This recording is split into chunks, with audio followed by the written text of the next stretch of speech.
Yo, what's up, Lin Squad? Kembali lagi di channel Rudy Wepa. Di video Draw Story kali ini, aku akan bercerita tentang kisah seram di balik badut berkostum maskot toko kartun terkenal. Tapi sebelum aku mulai ceritanya, buat kalian yang belum subscribe di channel ini, kalian bisa langsung tekan tombol subscribe-nya sekarang juga, supaya kalian selalu mendapatkan notifikasi setiap kali aku mengupload video-video baru. Nah, kalau udah kita bisa mulai ceritanya. Tentunya kalian semua sudah pernah melihat badut, entah itu di acara ulang tahun atau di taman bermain, di mall, bahkan di tempat-tempat umum lainnya. Kalau dulu badut hanya digambarkan dengan kostum yang sama, sekarang badut memiliki berbagai macam kostum, dan rata-rata kostumnya diambil dari karakter kartun terkenal seperti Doraemon, SpongeBob, dan Teletubbies. Namun di balik kostumnya yang lucu dan menggemaskan, ternyata ada juga beberapa badut menyeramkan yang sering menculik anak-anak kecil. Nah, penasaran bagaimana kisahnya? Simak terus video ini sampai habis. Kalian pastinya sering melihat badut berkostum karakter kartun di taman hiburan. Dan salah satunya adalah badut berkostum Doraemon ini. Namun kalian harus waspada dengan badut berkostum Doraemon ini, karena bisa saja badut tersebut merupakan badut iblis yang sedang menyamar menjadi badut biasa. Jadi biasanya badut Doraemon ini akan memancing perhatian anak-anak yang berada di sekitarnya. Badut ini akan bermain dan berinteraksi dengan anak-anak tersebut seolah-olah dia menyukai anak kecil. Namun tujuan utama dari badut Doraemon ini adalah menculik anak-anak tersebut, dan kemudian anak-anak itu nantinya akan dimakan oleh badut Doraemon. Badut Doraemon ini juga sangat cerdas dalam mencari mangsa. Dia tidak akan menyerang manusia atau menculik anak kecil jika sedang berada di tempat yang ramai. Badut Doraemon ini akan menyamar menjadi badut biasa untuk mendekati anak-anak tersebut. Setelah dia menandai anak tersebut sebagai calon korbannya, maka badut ini akan terus mengikutinya sampai ke rumah. Setelah mengetahui alamat rumahnya, badut Doraemon ini akan beraksi pada malam harinya. Entah bagaimana caranya, namun badut Doraemon ini dapat dengan mudah masuk dan menyelinap ke dalam rumah korban. Setelah itu badut ini akan pergi ke kamar anak kecil yang akan menjadi mangsanya. Tentu saja sebelum menculik anak tersebut, badut Doraemon ini menerornya terlebih dahulu. Dan tiba-tiba badut Doraemon akan muncul di belakangnya dengan wajah yang sangat menyeramkan. Sangat berbeda dengan badut Doraemon yang dia temui sebelumnya. Nah, biasanya anak tersebut akan berteriak histeris setelah melihat penampakan badut Doraemon. Namun saat orang tuanya terbangun, anak mereka sudah tidak ada di kamarnya. Begitu juga dengan badut Doraemon. Dan tidak hanya itu saja, badut Doraemon ini juga akan meneror keluarga dari korban tersebut. Seperti contohnya menampakkan dirinya yang sedang memegang kepala korban yang pernah dia makan, ataupun kaki dan tangan si korban yang masih berlumuran darah. Dalam salah satu kasusnya, diceritakan badut Doraemon ini pernah menghabisi dua orang pemuda yang mengetahui identitas dan kejahatan yang dilakukannya. Jadi pada suatu malam, kedua pemuda itu tidak sengaja melihat badut Doraemon yang sedang menculik seorang anak kecil. Menyadari hal itu, badut Doraemon pun tanpa basa-basi langsung mengejar mereka berdua dan menghabisi mereka dengan sangat sadis. Kejadian ini terekam jelas pada CCTV di depan rumah warga. Nah, setelah video tersebut viral, banyak yang mengatakan kalau itu hanyalah video palsu atau settingan. Namun sebagian netizen juga ada yang percaya kalau itu merupakan video asli. Dan badut psikopat berkostum Doraemon tersebut benar-benar ada di dunia nyata. Badut selanjutnya adalah badut SpongeBob SquarePants. Penampakan badut SpongeBob ini pertama kali terlihat pada bulan Maret tahun 2016. Kejadian ini dialami oleh seorang pria bernama Brian. Jadi ceritanya pada malam hari, yaitu sekitar jam 10 malam, Brian pergi keluar rumahnya untuk membeli makanan di supermarket yang berada tidak jauh dari rumahnya. Dan karena jaraknya tidak terlalu jauh, Brian pun hanya berjalan kaki menuju ke supermarket tersebut. Kemudian di tengah perjalanan, Brian tidak sengaja melihat ada seorang badut berkostum SpongeBob SquarePants yang sedang berdiri di pinggir jalan. Posisi badut itu berdiri membelakangi Brian, sehingga Brian tidak melihat wajah dari badut tersebut. Brian pun merasa heran karena badut biasanya hanya bekerja pada siang hari saja.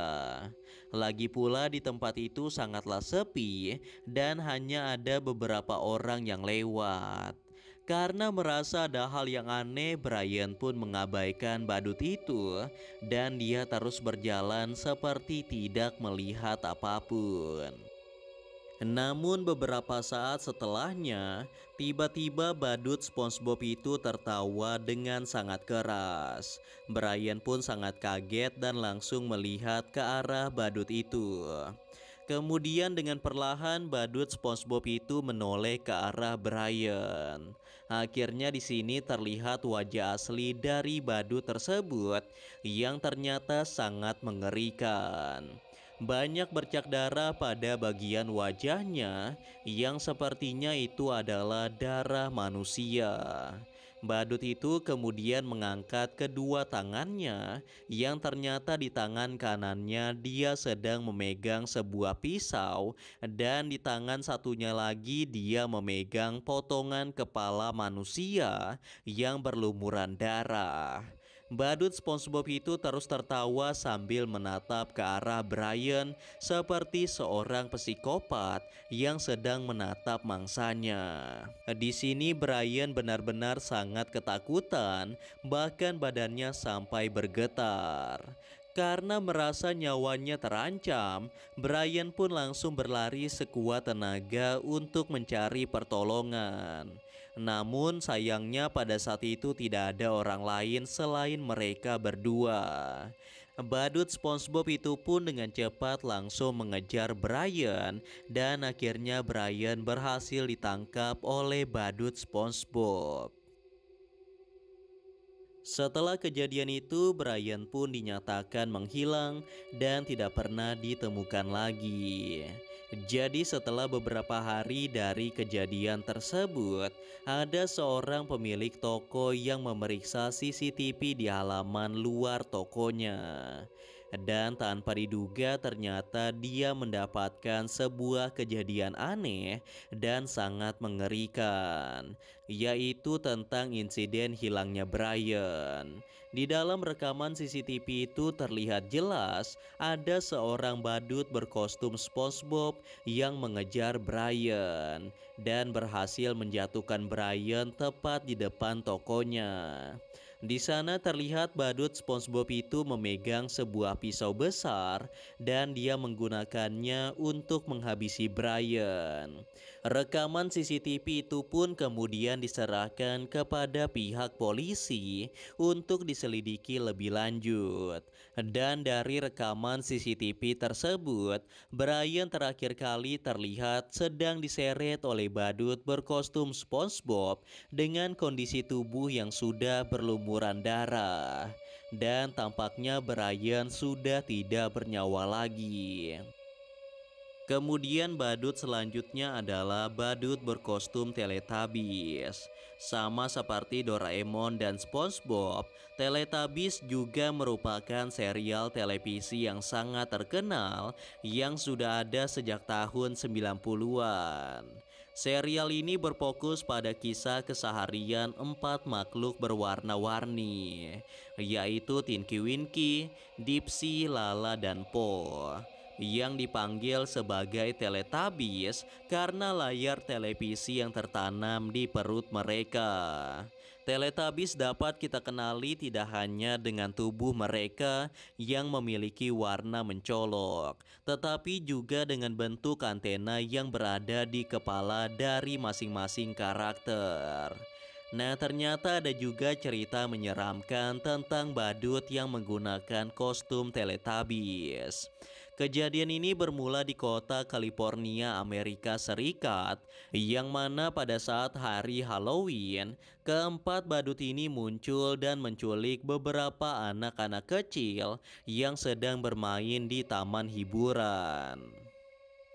Pada awalnya mereka terlihat sedang berdiri berempat dan memperhatikan lingkungan sekitar. Dan kemudian mereka berpencar satu sama lain. Karena banyak anak yang menyukai Teletubbies, mereka berempat pun didatangi oleh banyak anak-anak untuk diajak berfoto dan bermain bersama. Sekilas memang mereka terlihat seperti badut biasa.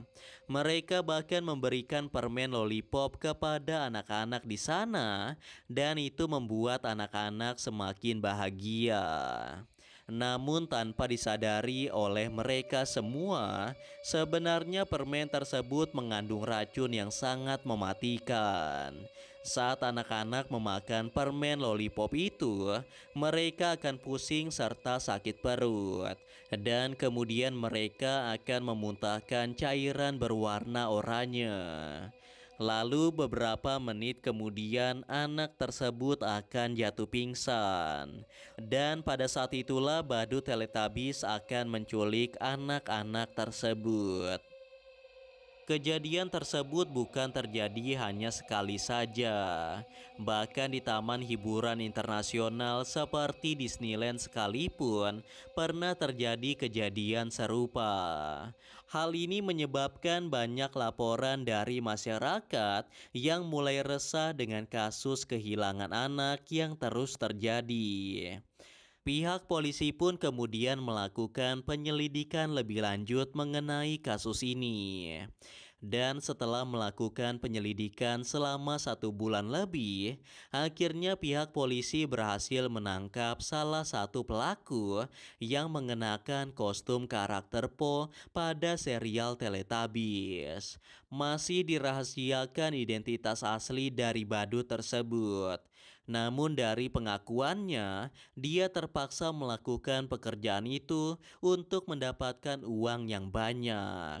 Jadi ada sebuah komunitas besar tentang badut tersebut, yang mana pekerjaan mereka sebenarnya adalah menculik anak-anak kecil dan kemudian menjual organ mereka. Para polisi pun masih menyelidiki kasus ini sampai sekarang. Mereka juga menghimbau masyarakat untuk mengawasi anak-anak jika sedang berada di keramaian agar tidak menjadi korban selanjutnya dari badut Teletubbies. Nah, itulah tadi cerita tentang badut menyeramkan yang berkostum maskot terkenal. Untungnya kejadian ini terjadi di luar negeri dan tidak ada di Indonesia. Jadi kita tidak perlu takut apabila bertemu dengan badut yang menggunakan kostum maskot terkenal. Dan perlu saya tegaskan kepada kalian semua bahwa ketiga cerita tadi sebenarnya saya ambil dari cerita creepypasta yang tersebar di internet. Jadi cerita tersebut tidak pernah ada di dunia nyata. Dan seperti biasa, percaya atau tidak, itu tergantung pada diri kalian masing-masing. Karena cerita ini hanya bertujuan untuk hiburan semata dan untuk menambah wawasan kita semua tentang cerita-cerita menyeramkan yang ada di seluruh dunia. Anyway guys, kurasa itu saja untuk video Draw Story kali ini. Semoga kalian suka dan juga terhibur. Dan seperti biasa jangan lupa untuk like dan subscribe untuk terus support channel ini. Kalau kalian ingin request untuk cerita Draw Story selanjutnya, kalian bisa aja tulis di kolom komentar. And yeah, thanks for watching guys. Till next time and stay cool. Bye bye.